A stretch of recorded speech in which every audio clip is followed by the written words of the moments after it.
The Blue Ridge Area Food Bank was founded in 1981 by a caring and compassionate man named Phil Grasty. He set up the food bank here in this old farmhouse in Verona, just north of Stanton, and distributed 500,000 pounds of food that first year. As the need for food assistance grew, so did the food bank. We established branches in Charlottesville, Winchester, and Lynchburg, and we expanded our main distribution center around the original old farmhouse, adding one warehouse building after another every time we found ourselves bursting at the seams. The last addition was made in 1999 when we were distributing 7 million pounds of food per year. Not much about our facility has changed since then, but everything else has changed dramatically. I'm Michael McKee, Chief Executive Officer of the Blue Ridge Area Food Bank, and I'd like to share with you our plans to make our operations more efficient and ready to meet the urgent need for food assistance in the communities we serve. You can think of the food bank as a giant hub. We bring food in from throughout the state and the eastern part of the country to this facility. We carefully unload it, inspect it, and make sure it's safe. And then we store it and distribute it to 234 partner agencies, food pantries, soup kitchens, and shelters in the Central Valley, and to our distribution centers in Charlottesville, Lynchburg, and Winchester. In all, we serve 25 counties and 9 cities. Now remember when I said that when we last expanded our warehouse, we were distributing 7 million pounds of food per year? Today that number is 24 million pounds, enough to fill 1,000 tractor trailers. And if you lined up 1,000 tractor trailers, that line would stretch for 14 miles. The problem is, this facility is not equipped to handle this much food, especially fresh produce. Just 8 years ago, we were distributing 500,000 pounds of fruits and vegetables. This year, 10 times as much, about 5 million pounds overall, and about half of that passes through this warehouse. Now we have 2 walk-in refrigerators, but they're designed and needed for dairy products and other perishables, not produce. In fact, they're cooled to about 38 degrees.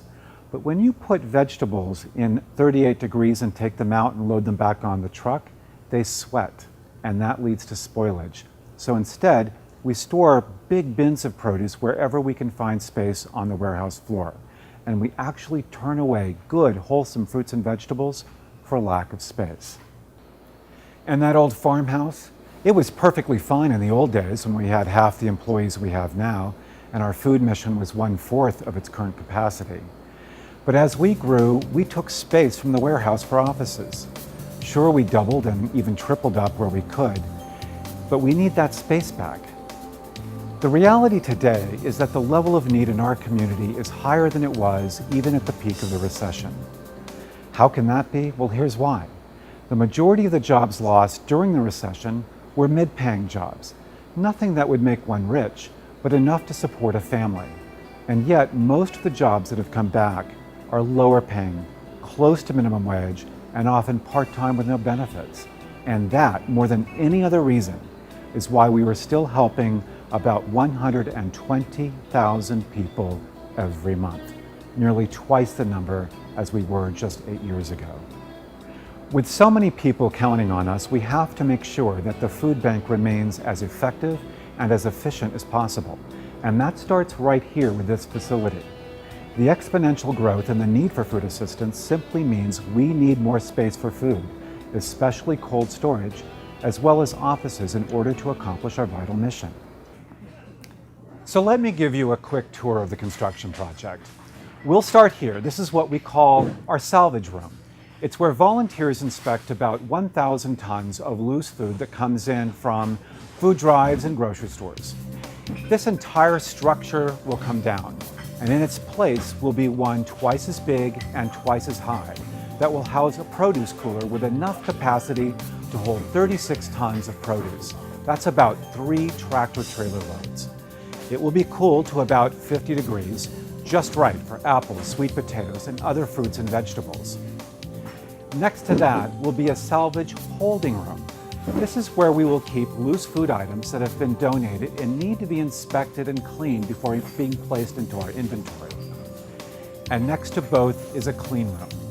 Here, we'll be able to accommodate twice the number of volunteers that we have space for now, and put them to work sorting and packing food. The reason it's called a cleaning room is that we'll have the ability to wash everything down, which enables us to take huge bins of produce and repack the items ourselves with volunteers into 5 and 10 pound bags. Currently, we spend 3 to 4 cents a pound for that effort, so we'll save a minimum of $25,000 each and every year. Back in our main warehouse, we'll recapture space that had been used for salvage holding. In total, we'll add about 20% more capacity to the food bank, and we'll triple our capacity for produce. Based on trends we're seeing throughout our service area, we're confident that this additional space will meet our needs for years to come. Out front, we'll look different too. A new building will replace the old farmhouse. It will house administration, as well as facilities for our partner agencies to pick up food and to participate in trainings on many topics, including food safety, best practices in hunger relief, and nutrition. The new building will also be accessible for people with disabilities. Currently, someone in a wheelchair could get through the front door, but not much further than that. Finally, the entire food bank complex will be revitalized. We'll repave and create parking to accommodate larger volunteer groups and to meet the mandate for new stormwater management regulations. Ours is a big project, and it is long overdue. The cost will be about $3.6 million for everything. Fortunately, our board of directors has built a long-term reserve fund, largely through bequests, just for this purpose, leaving us about $800,000 to raise from foundations and the community. Importantly, we will not be using general operating support to pay for construction. Every dollar given to support the Blue Ridge Area Food Bank's programs and operations will be used to provide food to people in need. This old facility has served us well for many years, but we've simply outgrown it, and too many people depend on us for help for us to try and make do any longer. So please join us, either by supporting our programs or by supporting the project. If you'd like to know more about what we're doing, please call me. Thank you.